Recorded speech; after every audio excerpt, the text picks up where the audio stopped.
नरबन का सपना। झड़बर गांव एक छोटा सा गांव था जो चारों ओर से पहाड़ों और हरियाली से घिरा हुआ था।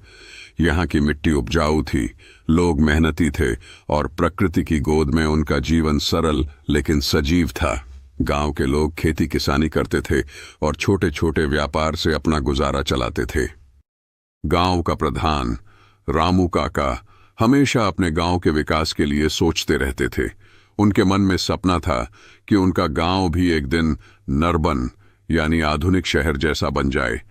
उन्होंने गांव के नौजवानों को प्रेरित किया कि वे नए तरीकों से खेती करें, शिक्षा को महत्व दें और गांव को आधुनिक बनाएं। रामू काका का सबसे बड़ा सहायक था रघु, जो शहर में पढ़ाई करके लौटा था। रघु ने गांव वालों को नए विचार दिए। उसने उन्हें बताया कि कैसे मोबाइल फोन, इंटरनेट और मशीनें उनके काम को आसान बना सकती हैं। रघु ने गांव में पहली बार सौर ऊर्जा का उपयोग शुरू किया। उसने खेतों में ड्रिप इरिगेशन और बारिश के पानी को संग्रह करने के तरीके सिखाए। धीरे धीरे गांव बदलने लगा।